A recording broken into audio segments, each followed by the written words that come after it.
भागते हुए कहता है, हाँ हाँ भैया भैया मेरा कान छोड़िए, भैया मेरा कान छोड़िए, दर्द हो रहा है। दिलीप अनुराग की एक नहीं सुनता है और उल्टा और कसकर अनुराग का कान मरोड़ने लग जाता है। बल्लू डरा और घबराया हुआ था। उसके मन में अभी भी यही बातें चल रही थी कि क्या सच में अनुराग को यक्षिणी दिखी थी, क्योंकि जिस तरह से अनुराग का जिक्र किया था, बल्लू इतना तो जरूर समझ गया था कि अनुराग के साथ कुछ न कुछ तो जरूर हुआ था। ये पहली मुलाकात यक्षिणी और अनुराग की कहानी की शुरुआत थी। इसके बाद अनुराग और यक्षिणी की कई मुलाकातें हुई। जैसे जैसे मुलाकातें होती गई, अनुराग का यक्षिणी पर विश्वास बढ़ता गया। वो उसके और करीब आते गया। अनुराग यक्षिणी पर उतना ही विश्वास करने लग गया था जितना वो अपने माता पिता पर करता था। यक्षिणी को भी उतना ही मानने लग गया था जितना वो अपने माता पिता को मानता था। उसे यक्षिणी पसंद आने लग गई थी। कहते हैं प्यार की कोई उम्र नहीं होती, और यहाँ भी प्यार की कोई उम्र नहीं थी। अनुराग बच्चा जरूर था पर उसका प्यार सच्चा था। अगर हम किसी से सच्चा प्यार करते हैं तो वो बीतते वक्त के साथ कम नहीं होता है, बल्कि बीतते वक्त के साथ और बढ़ जाता है। और वही प्यार अनुराग के दिल में यक्षिणी के लिए बढ़ने वाला था। अनुराग ज्यादा से ज्यादा वक्त यक्षिणी के साथ ही बिताता था। उसी के साथ हंसता खेलता रहता था। पहले अनुराग को खेलने के लिए दिलीप की जरूरत पड़ती थी, पर अब वो उसके बिना ही अकेले कभी घाट तो कभी काला झाड़ी जंगल की तरफ निकल पड़ता था, यक्षिणी से मिलने के लिए, उसके साथ खेलने के लिए। और उसकी किस्मत इतनी अच्छी रहती थी कि उसे यक्षिणी मिल भी जाती थी, जैसे यक्षिणी भी उसके लिए ही आती हो। उसे भी अनुराग के साथ खेलना अच्छा लगता था। यक्षिणी अनुराग को कई राज की वो बातें भी बताती थी जो किसी भी आम इंसान को पता होना ताज्जुब की बात होती थी। दिलीप मनी मन अनुराग से और ज्यादा नफरत करने लग गया था, और इस बात का एहसास ब्रिजेश्वर को भी कहीं न कहीं अचके से होने लग गया था। और इसी सिलसिले में ब्रिजेश्वर बल्लू से बात कर रहा था। ब्रिजेश्वर और बल्लू दोनों ही हॉल में बैठे हुए थे। इस वक्त हॉल में उन दोनों के सिवा कोई और नहीं था। वैजयंती हर सोमवार को मेहंदी पथार में महादेव के मंदिर जाती थी, और आज भी वहीं पर गई थी। ब्रिजेश्वर कुछ परेशान होते हुए रुंधे स्वर में कहता है, ये दिलीप के लक्षण ना मुझे कुछ ठीक नहीं लगते हैं। जब देखो अनुराग के साथ किसी न किसी बात पर लड़ते झगड़ता रहता है। मेरा बेटा अनुराग तो ठीक है, पर ये दिलीप बिल्कुल ठीक नहीं है। पता नहीं इसके मन में इतना कपट कैसे भर गया, ये इतना स्वार्थी कैसे हो सकता है। बल्लू के मन में उसी वक्त आता है कि वो ब्रिजेश्वर को टोके और कहे कि अनुराग कहाँ उसका सगा बेटा है, पर वो जानता था कि चुप रहने में ही भलाई थी। मालिक को टोकना मतलब अपने हाथों खुद अपना सिर कलम करवाना। ब्रिजेश्वर परेशान होते हुए बड़बड़ाता है, पता नहीं मेरे जाने के बाद क्या होगा इन दोनों का, कैसे रहेंगे एक साथ एक घर में रहेंगे भी या नहीं। कहीं मेरे पूर्वजों की ग्रेवयार्ड कोठी सुनी न पड़ जाए। ब्रिजेश्वर को परेशान होते हुए देख बल्लू को भी कुछ ठीक नहीं लग रहा था। उसी वक्त बल्लू ब्रिजेश्वर से बोल पड़ता है, आप ऐसा क्यों बोलते हैं मालिक, अभी तो बच्चा है दिलीप मालिक, और बचपन में अपने छोटे भाई से लड़ना झगड़ना मामूली बात है। उन्हें बस लगता है कि आप अनुराग से ज्यादा प्यार करते हैं, इसलिए वो अनुराग से लड़ते झगड़ते रहते हैं। ब्रिजेश्वर हिचकिचाते हुए बल्लू से पूछता है, क्या बल्लू तुझे भी यही लगता है कि हम दिलीप से कम और अनुराग से ज्यादा? ब्रिजेश्वर अपना सवाल पूरा करता उससे पहले ही बल्लू उसके दिल की भावनाओं को समझते हुए बोल पड़ता है, बिल्कुल नहीं मालिक, ऐसा बिल्कुल नहीं है। मुझे तो ये साफ दिखता है कि आप और मालकिन दिलीप और अनुराग से बराबर ही प्यार करते हैं। बस दिलीप मालिक अभी बच्चे हैं ना, इसलिए इस बात को समझ नहीं पाते हैं। ब्रिजेश्वर गुस्से से मुंह बनाते हुए बल्लू से कहता है, क्या कहा तूने बल्लू? दिलीप बच्चा है, 16 साल का तो हो गया है वो, और कितना बड़ा होगा।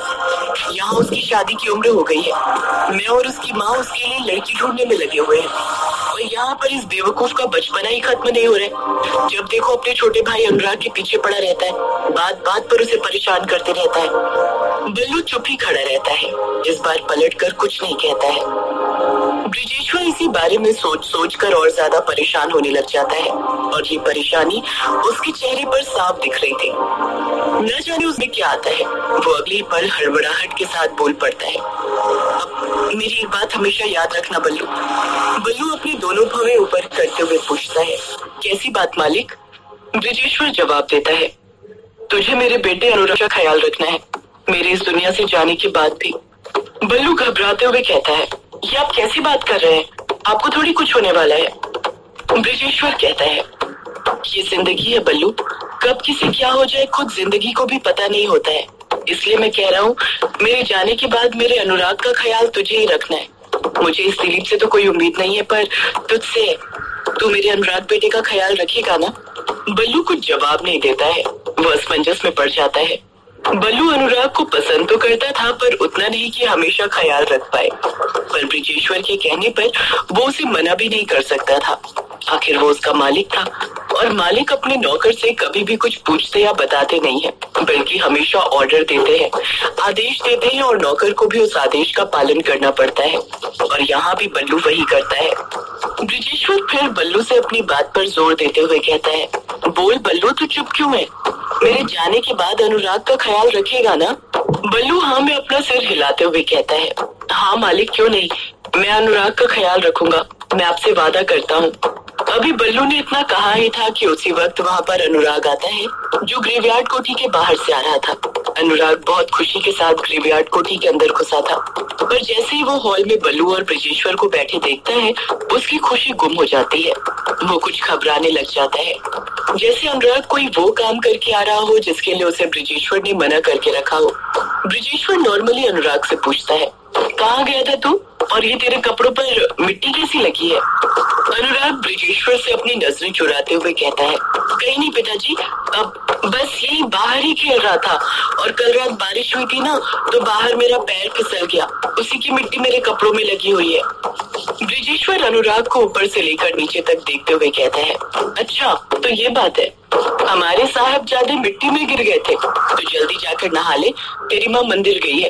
अगर तेरी माँ ने तुझे ऐसी हालत में देख लिया तो वो मुझे ही ताने देगी, कहेगी 2 मिनट मेरे लड़के को नहीं देख सकते हो, क्या हालत बना कर दी है उसकी।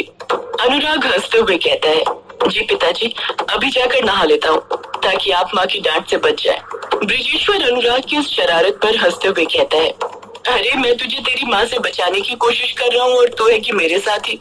इतना कहकर ब्रिजेश्वर खुद धीरे से ठहाके लगाने लग जाता है। अनुराग तुरंत भागते हुए सीढ़ियों के पास जाता है और धड़ाधड़ सीढ़ियां चढ़ने लगता है। वो सीधे अपने कमरे में ही जा रहा था कि तभी उसके मन में दिलीप का ख्याल आता है, और वो उसके कमरे की तरफ जाने लग जाता है। दिलीप भले ही अनुराग को अपना भाई ना मानता हो, पर अनुराग दिलीप को अपने सगे भाई से भी बढ़कर मानता था। अनुराग भागते भागते दिलीप के कमरे में घुसता है, और हड़बड़ाहट के साथ दिलीप से बोल पड़ता है, दिलीप भैया सुनिए ना। दिलीप अभी भी बेड पर पसर कर सो रहा था। वो जगा हुआ तो था, पर आधी नींद में। अनुराग दिलीप के सामने ही खड़ा हो जाता है और उसे बिना छुए उठाने की कोशिश करते हुए कहता है, दिलीप भैया उठिए ना, दिलीप भैया। दिलीप जानबूझकर नहीं उठता है और अपना मुंह दूसरी साइड करके सोने लग जाता है। अनुराग अच्छे से जानता था कि दिलीप को कैसे उठाना है। अनुराग हड़बड़ाहट के साथ कहता है, पिताजी आ रहे, दिलीप भैया, पिता आ रहे हैं ऊपर। जैसे ही दिलीप के कानों तक ये आवाज पहुंचती है, दिलीप फुर्ती के साथ उठ बैठता है और बौखलाहट के साथ बोल पड़ता है, अभी नहाता हूँ पिताजी, अभी नहाता हूँ, आप मारना मत, अभी नहाता हूँ।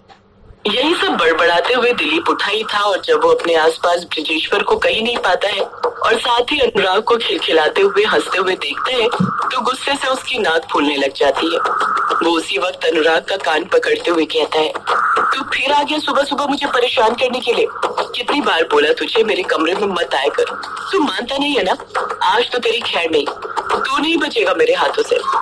इतना कहकर दिलीप अनुराग का राइट कान कसकर पकड़ लेता है और उसे कसकर मरोड़ने लग जाता है। अनुराग दर्द से कराहते हुए कहता है, भैया भैया मेरा कान छोड़िए, भैया मेरा कान छोड़िए, दर्द हो रहा है। दिलीप अनुराग की एक नहीं सुनता है और उल्टा और कसकर अनुराग का कान मरोड़ने लग जाता है। अनुराग दर्द भरी आवाज में ही ऐसे बोलता है जैसे कोई गुप्त बात बता रहा हो, कान छोड़िए भैया, मैं तो आपको एक राज की बात बताने आया था। अगर आपने मेरा कान नहीं छोड़ा तो फिर मैं वो बात आपको कभी नहीं बताऊंगा।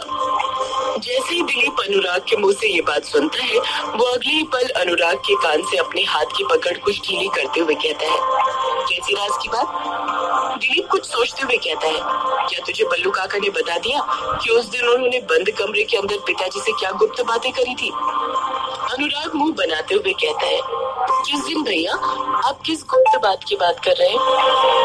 दिलीप अनुराग के चेहरे के एक्सप्रेशन देखकर समझ जाता है कि उसे इस बारे में कुछ पता नहीं था। दिलीप तुरंत बात को पलटते हुए कहता है, तू ये सब छोड़ना और ये बता क्या बताना है तुझे। अनुराग कहता है, भैया आपको पता है वो काला झाड़ी जंगल है ना, उसके अंदर एक बहुत बड़ा झरना है। दिलीप हैरानी के साथ कहता है, क्या कहा? काला झाड़ी जंगल के अंदर झरना है? अनुराग हामी भरते हुए कहता है, हाँ भैया, और उस झरने के पास एक बड़ा सा शिवलिंग भी है। जब झरने का पानी शिवलिंग पर गिरता है तो उससे ओम की आवाज सुनाई देती है। दिलीप खामोशी के साथ अनुराग की बातें सुनते रहता है, उसे बीच में नहीं टोकता है। अनुराग खुश होते हुए कहता है, मैं आज उसी झरने के पास गया था। वो झरना बहुत सुंदर है दिलीप भैया, बहुत बड़ा तालाब भी है उसके आसपास। यक्षिणी मुझे वहीं पर ले गई थी। यक्षिणी ने मेरे ऊपर पानी भी डाला था। हमने झरने के पास बहुत खेला, मुझे बहुत मजा आया। जैसे जैसे अनुराग इन सब चीजों के बारे में बताते जा रहा था, दिलीप के अंदर का गुस्सा बढ़ते जा रहा था और वो गुस्सा उसकी आंखों में साफ देखा जा सकता था। अनुराग अपनी बात को आगे जारी रखते हुए कहता है, उस जगह पर जाना इतना आसान नहीं है। वो तो यक्षिणी ने मुझे बताया। जैसे जैसे यक्षिणी मुझे बताती गई मैं वैसे करता गया। अब तो मैं अकेला भी उस झरने के पास जा सकता हूँ। यक्षिणी बहुत अच्छी है, मुझे अच्छी अच्छी जगह पर ले जाया करती है यक्षिणी। अनुराग यक्षिणी की तारीफ में और झंडे गाड़ता, उससे पहले ही दिलीप अब उसका दूसरा कान मरोड़ते हुए कहता है, ये क्या जब से तूने यक्षिणी यक्षिणी लगा कर रखा हुआ है?